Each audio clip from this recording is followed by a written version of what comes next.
सिंध जी नामियारी गुलकारा रुबीना कुरैशी जो असुल नालो आयशा शेख हुयो। रुबीना कुरैशी के सिंध जी बुलबुल जो लक़ब मिलियल हुयो। मरहूम रुबीना कुरैशी जो जन्म 19 अक्टूबर सन 1940 ईस्वी में सिंध जे शहर हैदराबाद में थियो। संदसि जे वालिद जो नालो इलाही बख्श शेख हुयो। रुबीना शेख जो कंहिं रागी घराणे सां ताल्लुक़ न हुयो, बस ख़ानदान में संदसि जो भाउ अब्दुल गफ़ूर शेख हिकु गैरमारूफ़ फ़नकार हुयो।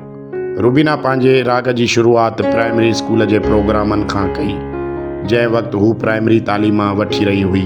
तालीमदान ऐं मौसीक़ार ॾाॾी लीलावती रुबीना खे मौसीक़ीअ जे लाइ हिमथायो। अहिड़ीअ रीति 17 अगस्त 1955 ईस्वी में रेडियो पाकिस्तान हैदराबाद शुरू थियो। रेडियो पाकिस्तान हैदराबाद तरफ़ां हैदराबाद जे मुख़्तलिफ़ स्कूलनि ॾांहुं ख़त लिखिया विया। स्कूलनि में ॻाइण वारनि टैलेंटेड शागिर्दनि खे रेडियो पाकिस्तान हैदराबाद ते मुतारिफ़ कराइण लाइ घुरायो वियो। उन ज़माने में रुबीना 9 दर्जे में पढ़ी रही हुई। उन दौरान ब्रॉडकास्टर MB अंसारी ऐं musician singer master Mohammad Ibrahim Rubina जो ऑडिशन वरितो ऐं रुबीना पहिरीं कोशिश में ई ऑडिशन पास कयो। रुबीना कुरैशी जो रेडियो पाकिस्तान ते पहिरियों रिकॉर्ड कयल गानो हुयो पेरे पवंदी सान चवंदी सान रही वञ राति बंबोर में।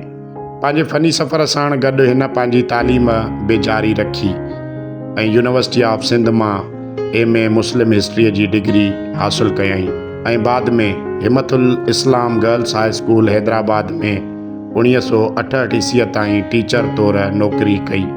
सिंध जी बुलबुल सॾाईंदड़ रुबीना कुरैशी पंहिंजी ज़िंदगीअ में गाननि सां गॾु तमामु घणा सेहरा बि ॻाया।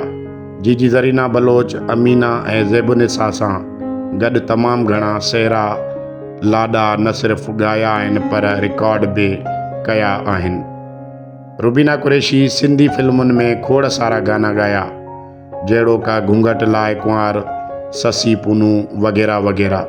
1970 ईस्वीअ में पाकिस्तान जे मशहूरु सिंधी तोड़े पंजाबी, उर्दू ड्रामनि ऐं फिल्मुनि जे अदाकार मुस्तफ़ा कुरैशीअ सां शादी करण खां पोइ रुबीना कुरैशी पंहिंजे मुड़ुस साण गॾु लाहौर वञी रहाइश पज़ीर थी ऐं उस्ताद छोटे ग़ुलाम अलीअ खां लाहौर में राग ऐं मौसीक़ीअ जी सिख्या बि वरिती।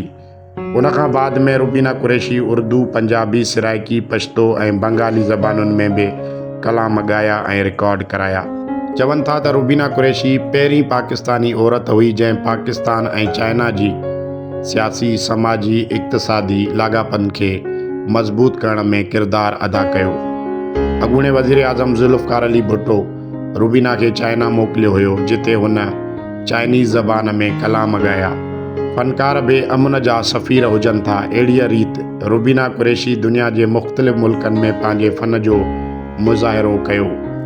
इंडोनेशिया, तुर्की, इंडिया, यूनाइटेड किंगडम ऐं यूनाइटेड स्टेट्स ऑफ अमेरिका में बि पंहिंजो बहितरीन कलाम पेश कयो। सन 2012 में रुबीना खे रेडियो पाकिस्तान हैदराबाद तरफ़ां एज़ाज़ी एवॉर्ड मिलियो ऐं 14 अगस्त सन 2021 ईस्वीअ में रुबीना खे पाकिस्तान सरकार तरफ़ां तमग़ाए इम्तियाज़ एवॉर्ड सां नवाज़ियो वियो। अहिड़ीअ रीति पंहिंजी ज़िंदगीअ जो सफ़र सुहिणे अंदाज़ में गुज़ारण खां पोइ 13 जुलाई सन 2022 में हिन जहान मां लाॾाणो कयो। संदसि जी तुरबत अब्दुल्ला शाह गाज़ी कोट कराचीअ में मौजूदु आहे। जी दोस्तो, उमेद कयूं था त असांजो वीडियो अव्हांखे पसंदि आयो हूंदो।